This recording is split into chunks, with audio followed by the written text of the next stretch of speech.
Hey game folk, good to see you here and thanks for coming to check us out. With me today is Stijn, Head of Live Operations and Monetization at Supercell, Sebastian, Brant, Director of Player Services, Huuuge Games, and Vlad Oboronko, Player Support Lead at SYBO. They're going to give a little bit more about what they do when I ask the first question. In the interest of time, we'll keep it going. But really what we wanted to talk to you about today is to look at, live ops. And everyone's definition of that's very different. But this is the LiveOps track, and how the support solutions and the LiveOps itself are merging and coming together, and what you should be looking at in terms of what's coming or how to improve that whole process within the game.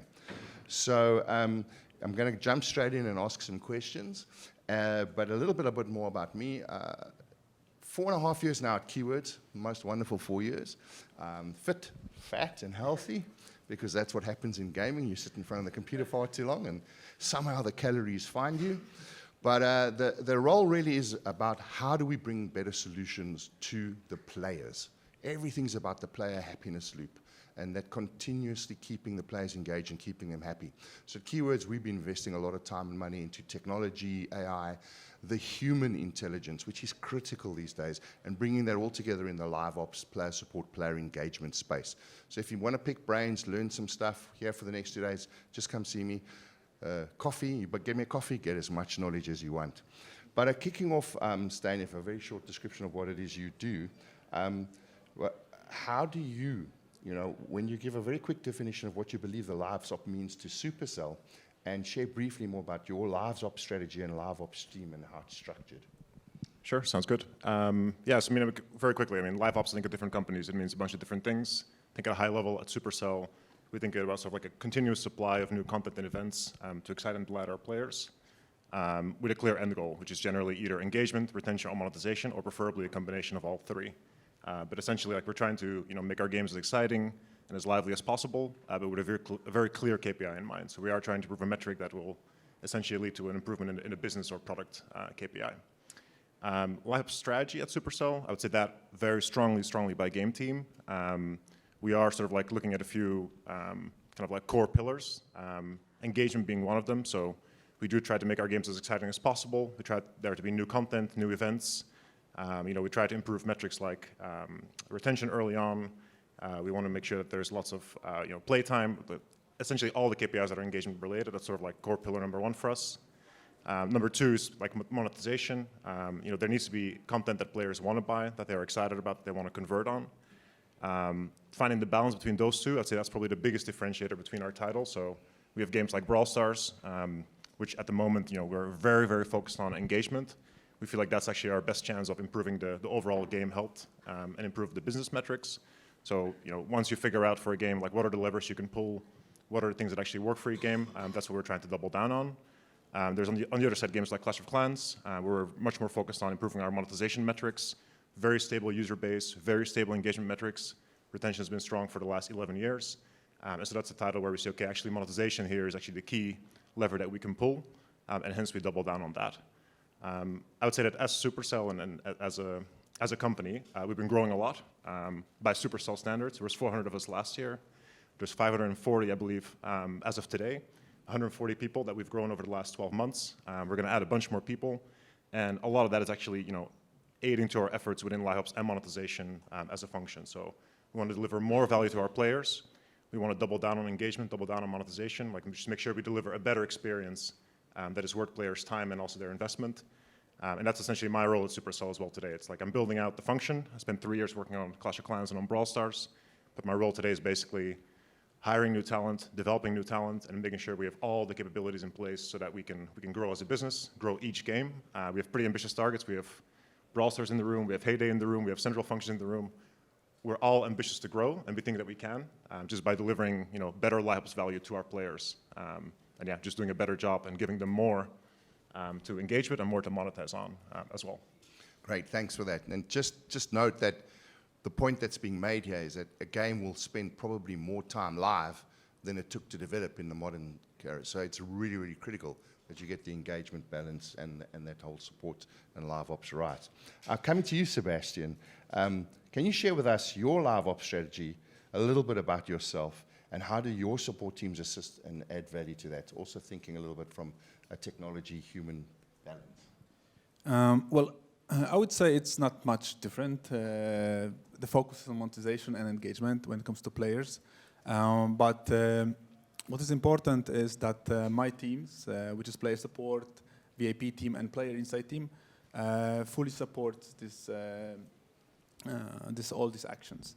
So basically, for us, it's crucial to be knowledgeable and to transfer this knowledge also to outsourcing partners. To make sure that we can support the players in every time they request help from our side. When it comes to player services, we are involved from the beginning. When it comes to new features, new monetization events, we are checking if the banners are up to date, if they are kind of like logically structured. Then afterwards, after the launch, we are kind of like testers. So we make sure that everything works on production. If there is anything that QAs didn't spot. And afterwards, we collect feedback, obviously, and we provide it to the product, to the monetization teams. We talk to our players one-on-ones. We do video calls. If we talk about bigger features, we do surveys. And together with business analytics, we provide opinions and we try to kind of like give suggestions and to improve or to change. So basically, we need to make sure that that we all communicate well. We are aware of what's going on in the monetization calendar. We work very closely with the product department. Our basically player service agents and then VIP account managers and obviously player system need to be knowledgeable. And I need to say that many times player service agents they know more about the game than actually the developers, right? So this is basically the goal, communication, knowledgeable, and being knowledgeable and trying to improve the product and for the sake of customers, for user experience. I think that's it. We'll drill into some of those things a little later in the conversation. I know that that's been pretty high level. But coming to you, Vlad, a very quick description of what it is you do.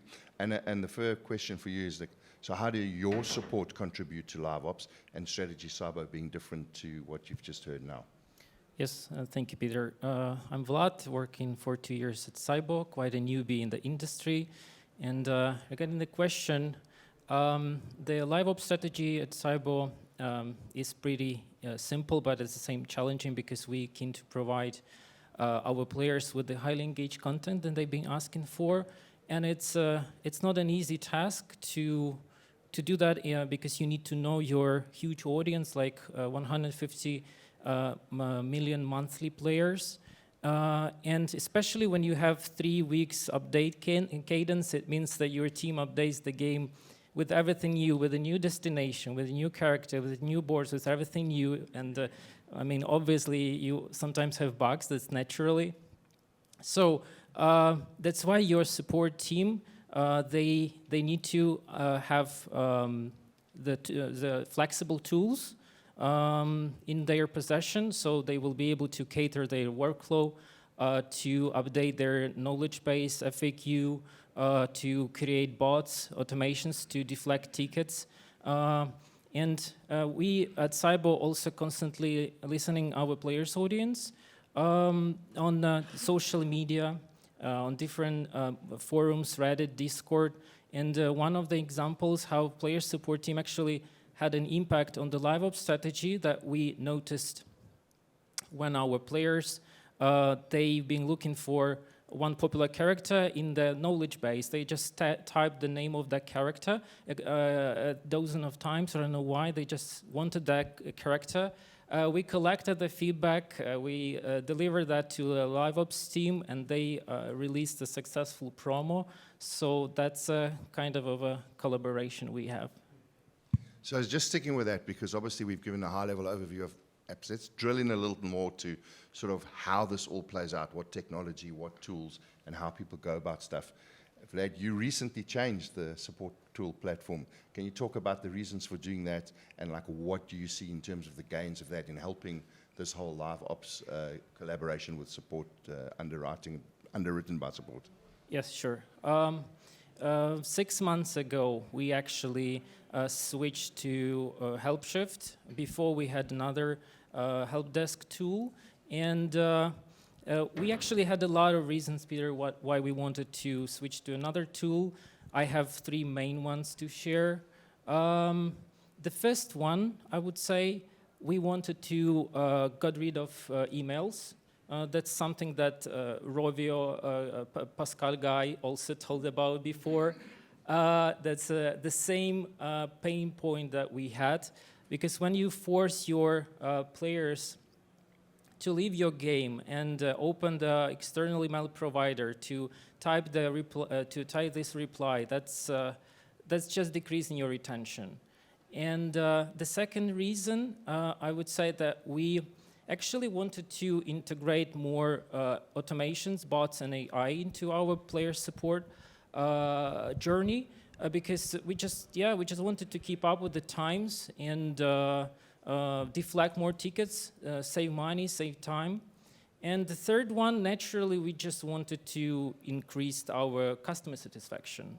That we actually did, but yeah, that's the 3 main reasons. Yeah, and it's been quite a journey so far, but happy you're meeting all those objectives?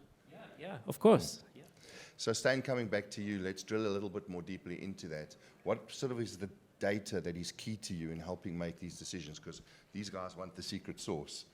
Obviously, Secret knowing sauce, what okay. Supercell has been highly successful with. What's that data that really drives these LiveOps support decisions? I'll give a high-level framework. I think for us, there's sort of like 4 categories that we're looking at data-wise. I think one is obvious, right? So I mean, we have our data analysts that are embedded within our game teams. We're looking at sort of like the overall health of the business, health of the game, product metrics, right? Everything from DAU to retention to re-engaged player retention to monetization. So like all sort of like the core metrics that are key to inform what we do.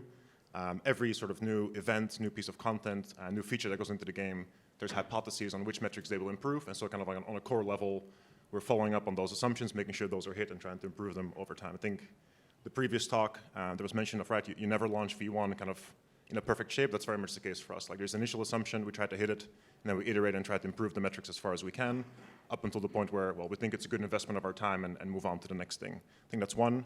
2 is player research. We've been doubling down on that quite a bit over the last couple of months in particular. So like supplementing our kind of like heavy quant data that's coming in anyway with also like player opinions on how they find our content. So let's say doing a bi-weekly or a monthly survey within the game. How do you find this content? Why did you buy it? Why didn't you buy it? What could be better? It's kind of like a mix of just very basic comparable quant where it's like a rating from 1 through 5, supplemented with a bit of open-ended qualitative questions, but without risking a player churning because it's just too much or too demanding.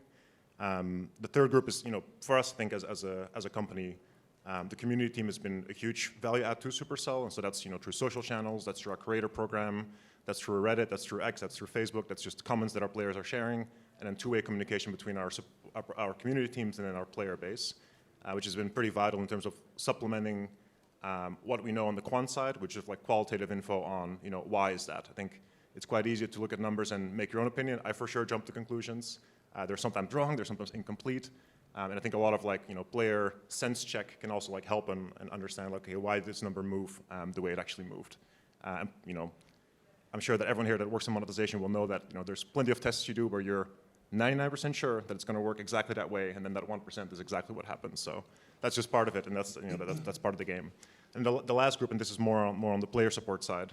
So we have an embedded game champion on every single game team, which is essentially our way of getting all our player support interactions kind of embedded into our game team as well. For the 2 years that I worked on Clash of Clans, this person literally sat on my left-hand side, so I was kind of continuously aware of what I was doing in terms of live operating the game, new events, monetization. So he knew what I was doing, I knew what he was doing. He was in touch with hundreds or thousands of player support agents, where we have players that are coming in with problems, with bugs, with feedback, and that's through HelpShift within the game. So we have players that want to reach out to us, that want to talk to us, they can engage with us anytime. And for us, the game champion is sort of like our way into the team to make sure that whatever feedback they have, whether it's a bug, whether it's a problem, whether it's a suggestion, when there's general themes and kind of overall kind of like broad strokes of opinions that come true, those get embedded into our process. So they come into our roadmap, into our LiveOps plan, into our monetization. If a number isn't delivering as I expect it would, my first port of call is the community managers to see, hey, what is social saying? And then this game champion to ask, hey, look at tickets, what's coming true? Like, what are the general concerns or problems that you see that we can use? So, yeah, those are the 4, and I would say player support is a critical one in terms of tagging it to player progression and as well. keeping them close. Yep. Good friends, not enemies. Right. Sebastian, coming over to you in terms of taking that technology level a little further and looking at how technology can help this whole support LiveOps interface. You've been a bit of a pioneer in the language AI, the machine translation piece. So a 3-part question for you is like, what was it before versus now? What was the thought process of why you would want to use something like machine translation in the LiveOps environment? And then how did you test to see that it actually was giving you the success you wanted? I always thought that we cannot only focus on English-speaking audience. We have other markets that needs to be taken care of, and we were always looking for solutions, how we can improve our language skills or language tactics when it comes to player support and VIP management, etc. And I tried many things. We've done machine translations like Google Translate and stuff like that. We were using Keyword Studio services for outsourcing agents for specific languages. We were also going for companies that were offering. I was in the past before AI, machine translation with manual support of this machine translations. So all of these options, they have some. We had some issues with that, like either it was costly, it was not time efficient, etc., etc. So now with AI, now it's much easier, and with this tool that actually Helpshift has offered us to test, we were really lucky to check it out, and we found out that it helps us to reduce the time of response to players.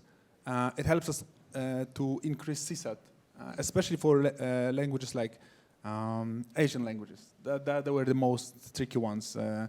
And we went up from, as far as I remember, we did an A/B test, and for the non-translated tickets and the translated tickets, we saw an improvement of, as far as I remember, 0.5 when it comes to CSAT. So it was a really good result.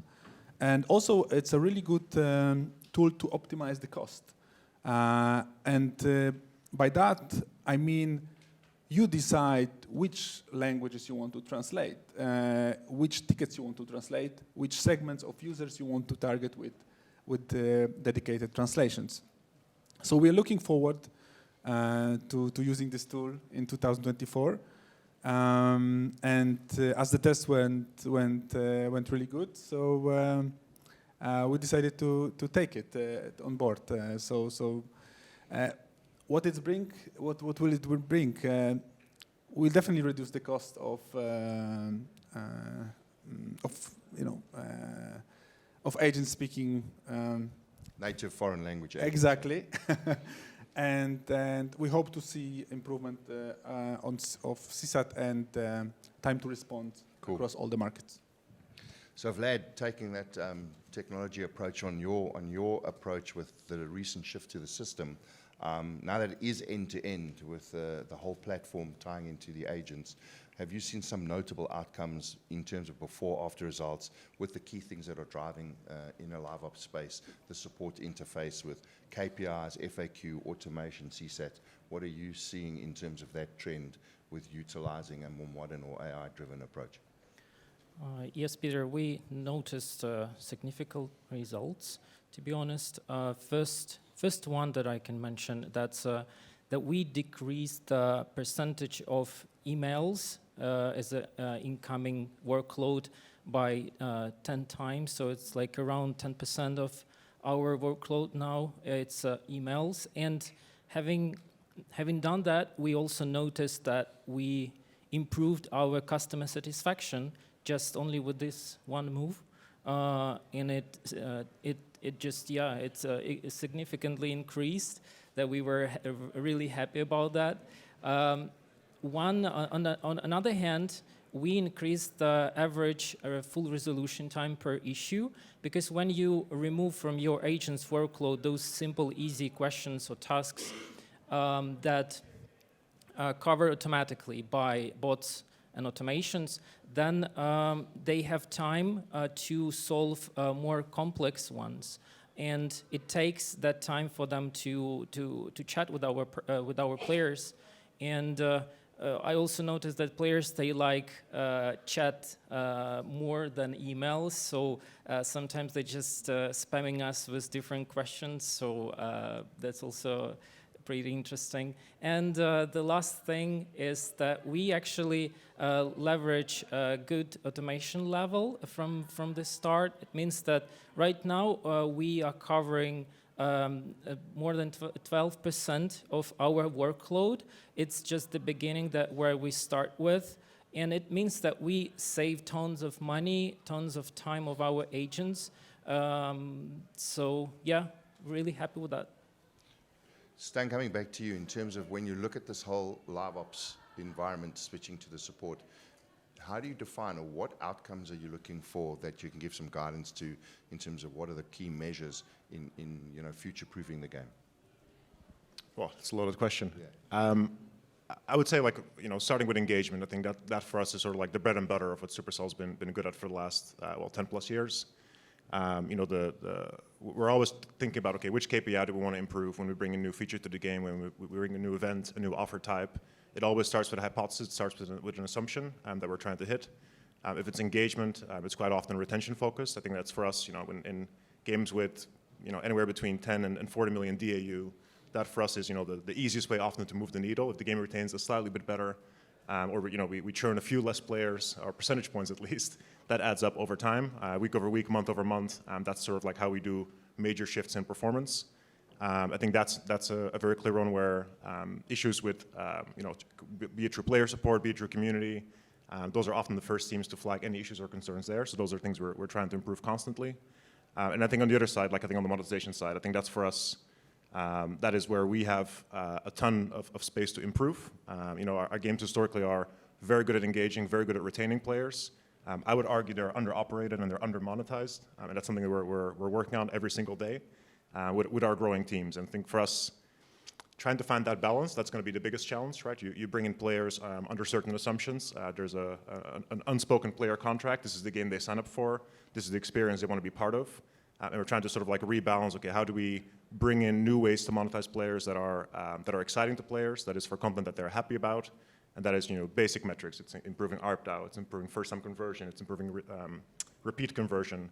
Very simple, measurable metrics that sort of on a high business level make a huge impact for us as a company. And I think it's an exciting journey. I think for every single game that leads to different strategies. For some games, the engagement lever is much easier to pull. Like I said, for other games, monetization is the way we're going down. And I think within LiveOps, you can look at participation rate, you can look at completion rate, you can look at monetization per event. But at the end of the day, if it doesn't feed into these higher level product or business metrics, it doesn't really matter. It doesn't matter if you're moving around players from A to B. It's the overall picture that we're trying to improve. And so that's for us the core challenge, but it's also super exciting and lots of opportunities. So expect more from us there.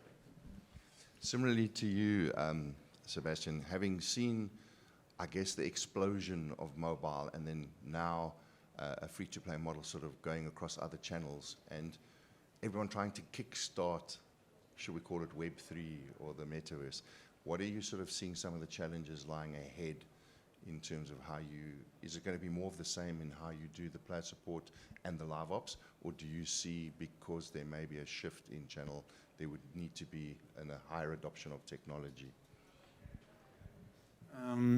When it comes to player support, I definitely think that if we move to web browsers, the player service needs to adapt. We have been with Helpshift for more than 4 years now, and we are trying to take all the new ideas and the functionalities that you are offering. For example, the live chat is really interesting for us, and that we want to try out definitely. It's kind of like when we mentioned the email conversations and going to live chat. It's completely changing the approach. We want to be fast, we want to be efficient, and we want to help players as soon as possible, and not only on mobile but also on web. So we will take advantage of these new features that you are offering. One of the things is obviously everyone's spoken about feedback.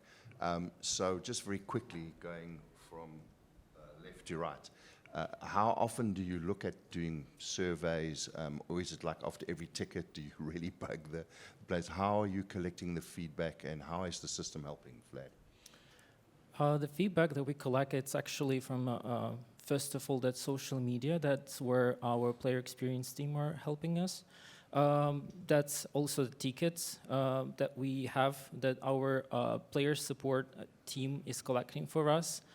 And I usually like reading Reddit forums. I go there every day and just look through the latest posts to understand what they are playing are doing. And Discord is the huge server that we have. So they are quite beneficial. It's just, yeah, you need to have the time to go and check by yourself, even to understand what's the audience are doing over there, because you need to be there on that front too. From your side, Sebastian, any tips on that? So nowadays, when we have AI, we are taking advantage of that. For example, for Help Shift, we have integrated solutions that will give us the sentiment, will give us real-time feedback on the tickets. We don't need to go manually anymore through all the tickets. We will have, if there are any issues, they will be spotted immediately and reported to the teams responsible for fixing.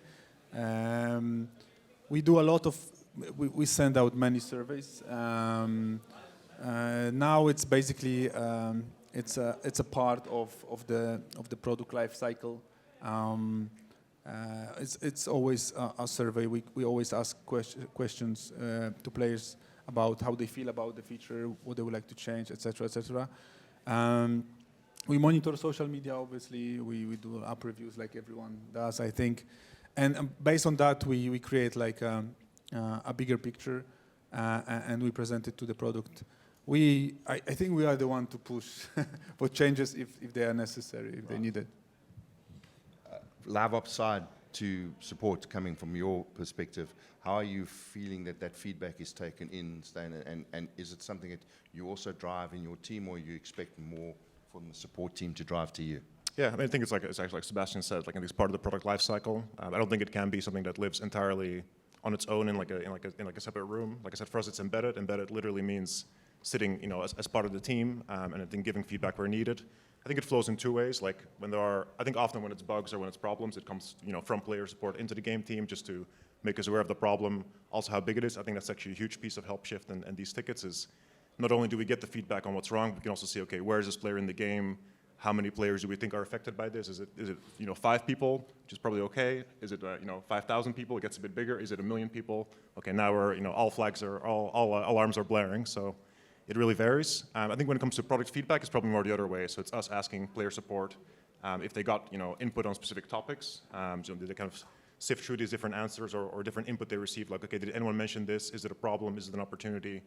So I think it's a two-way street, as it should be. I think the one thing I want to highlight here is that for us, and also in the comment, for example, on social, we have people where it's essentially their full-time job to make sure that they're aware of how the community is feeling and how the both from a community side and from a player support side. For us, I think the most important piece is like how do we make that value add, in addition to the quantitative data that we receive. I think on their own, both of them could be quite dangerous, right? We have a very vocal community, which is wonderful. It's a great position to be in, but it's often a vocal minority from which you hear, especially through social channels. I think through player support, it's a bit more balanced, but you have to care a lot about the game to come voluntarily give your feedback and wait for a human agent to respond to you. But that together with our quantitative data, I think that's for us where where the real power lies. Like we see the numbers, we get the qualitative feedback. I think the more proactive player support can be, the better. But having them as part of our team, it was like this when I joined Supercell. I couldn't imagine working in a different way where they're not next to you, because otherwise, you're missing this whole angle or perspective that is pretty valuable in how you work. I kind of covered us with all those questions, and there's a little bit of time left, and so maybe there's one or two questions, because it's always great if we can get, if anyone wants to. Otherwise, I think we've stayed very loyal and on time, and hopefully given you that insight into the piece between support and how the LiveOps piece is now all merging into that one end-to-end platform. So anyone got a question out there? I do have a question that wasn't in this, and that is regulatory framework. The regulatory framework is now starting to shift. Lots of pressure coming in around privacy. The Digital Act is coming in. Anyone want to grab a very quick one-line or two-line thoughts on how will that impact and how we create LiveOps and support environments? I can go very quickly since everyone seems so eager. I think from our side, like we're closely following everything that's going on. There's a lot of moving pieces, I think, this year when it comes to privacy, when it comes to web shops and all that fun stuff. I think from our side, the main thing we're focused on is player quality, and I think on the privacy side, that's around being transparent to our players, as we've always been, and just making sure that we continue to deliver excellent value. And then the same thing happens on the store side. There's a lot of stuff that's changing. At the end of the day, all that matters is that our players get the best experience possible, and that's something we're aiming to deliver. So it's pretty vague, but keep your eyes open. Cannot say a lot of things because I've been busy with implementing help shift. So didn't dig into the topic yet. So I think I need to do that with legal. But yeah.